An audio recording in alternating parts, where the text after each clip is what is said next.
Suwon Batai ijekno kabar sepasar. Batai gara-gara udan deres luwih teka 3 jam sing gebyur wilayah Sakpanggon, Senin sore sakjumlah dalan protokol nok Kutha Jonegoro kerendem banjir. Banyu sing dhuwure rata-rata 40 cm iki nggawe akeh sepeda motor mogok sampe ngganggu aktivitas warga. Sabare udan luwih teka 3 jam, Senin sore pirang-pirang dalan protokol Kutha Jonegoro kerendem banjir karo banyu sing dhuwure rata-rata 40 cm.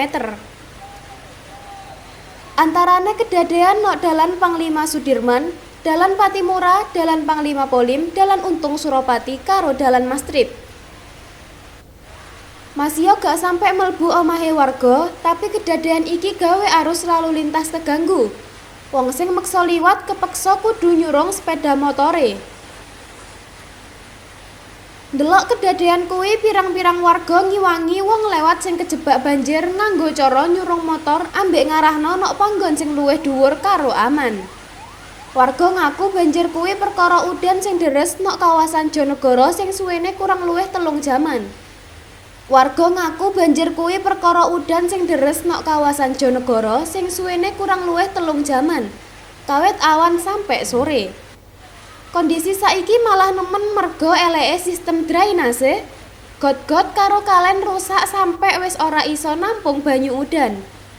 Banjir kerep kedaden pas udan deres. Banjir surut kurang luwih 3 jaman pas udan wis mandeg.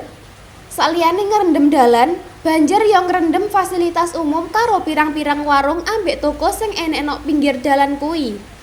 Kanggo mengantisipasi banjir maneh, dikarepno enek penanganan sing tenanan teko pemerintah Sakpanggon. Perbaikan drainase dibutuhno supaya banjir sing padha ora balik kedaden maneh. Edo Jodi Aldian